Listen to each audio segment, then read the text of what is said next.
It's time to reassemble the trucks.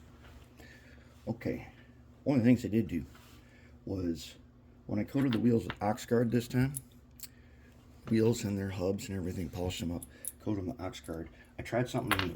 So I took a cut-off end of a 2x4 right here and I cut some grooves in it so that I can put wheels on it and they will stay, and this one will hold a ton of wheels. And then I put the Oxguard coated wheels under the heat lamp for, I don't know, 5 or 6 hours. And I think what we were able to do is, it sure does feel like a dry film now. It's not tacky at all.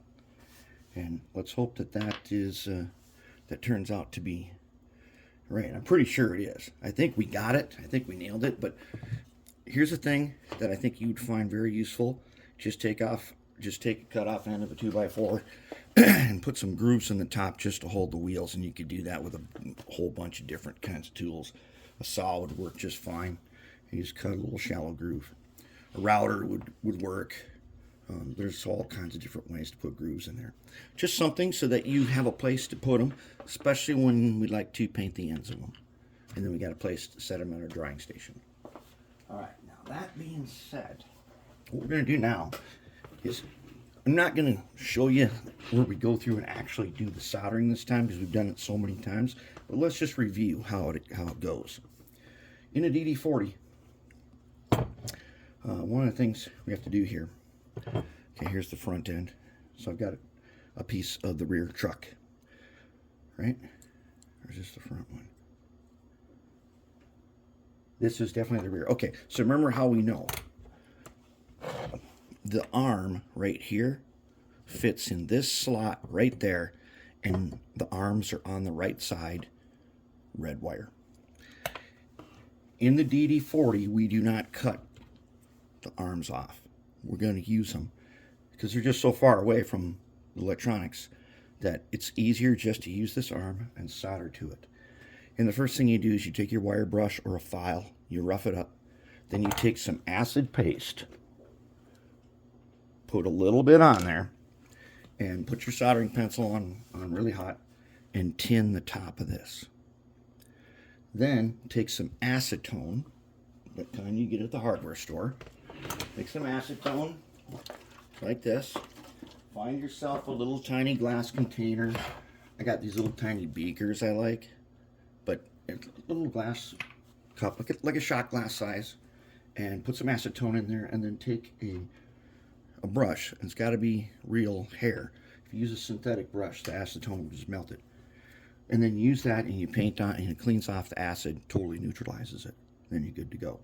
So we want the red wire soldered on the tops of these, and then when we do that, we can just use some regular rosin paste. We get them on there attached real nice. Now, the other one, the tricky part is the back one. Where do you solder your wire to?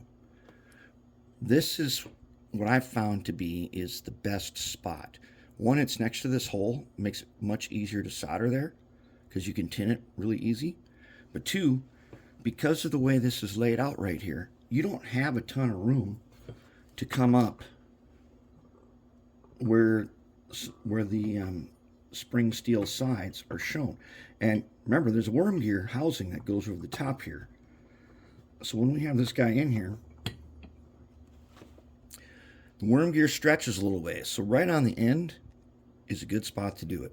And inside the shell, there's lots of room. So we'll get this up to a PC board in a little while. And that's all you got to do. Now you got your wires ready. Okay. Now we want to put these back together. So first up, let's find, here's our bottom piece where the coupler goes. Hopefully you did not cut off the coupler because we are going to be using body mounting couplers on DD40s is not that easy. And it's not that fun. Now, if you did right and you marked it, this one says rear left, and I marked it. Scratched it with my scribing pencil. So rear left. Left means black wire. This is black wire. This is left.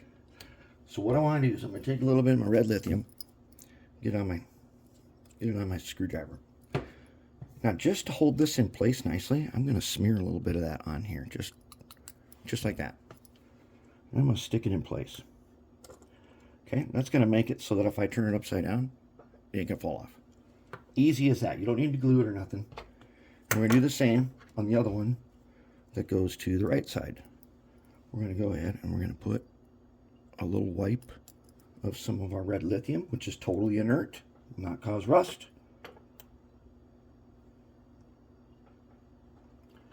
Get him right there. Okay. Now he's not going to fall out when we're working with him. Okay, next up, we're going to take a little more of our red lithium. What we want to do now, the gears goes on those posts.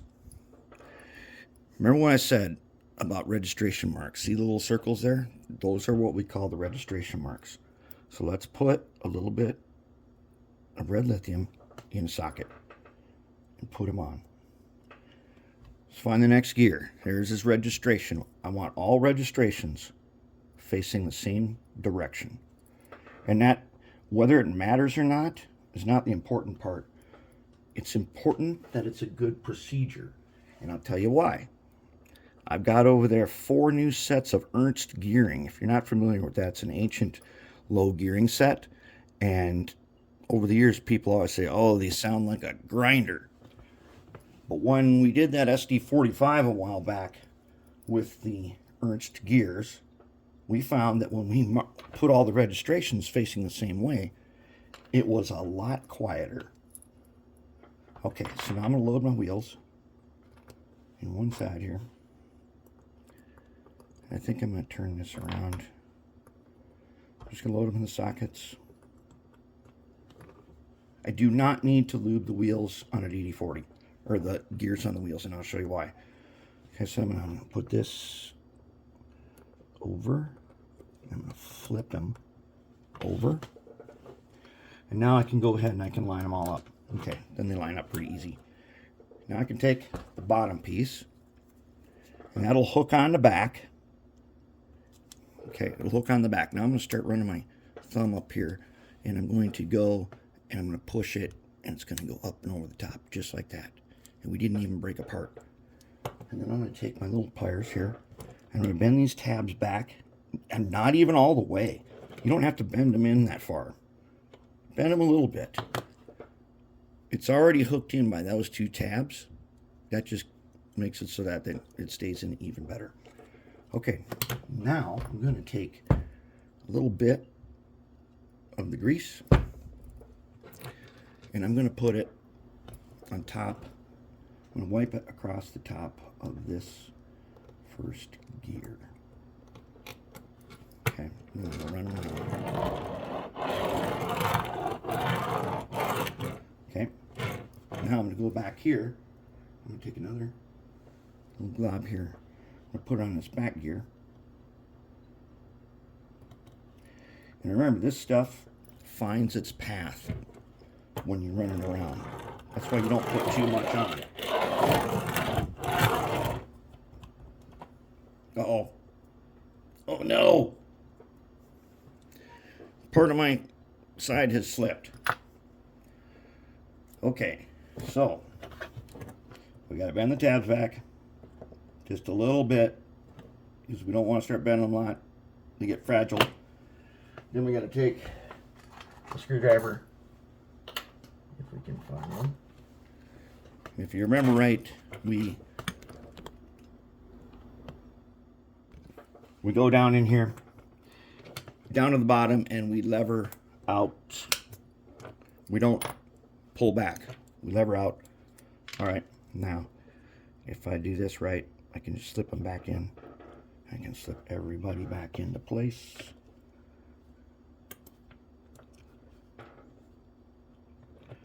And, oops, nope.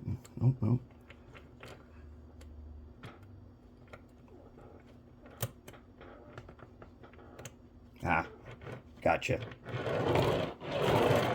There we go. So then we're going to reverse it again. Go back on. And we're going to push. We're going to push our thumb. I didn't... Probably could have bent those guys out a little farther, but we can get it in there. There we go. Back in. Let's bend them back just a little bit. Don't want them to start getting weak. And there we have it. And now the red lithium has found its way all the way around, and we have a truck back together. So there you have it. That's putting together the trucks and lubing them properly, getting the gears oriented in the correct direction, and getting... That is all the grease we need, and that's going to be perfect.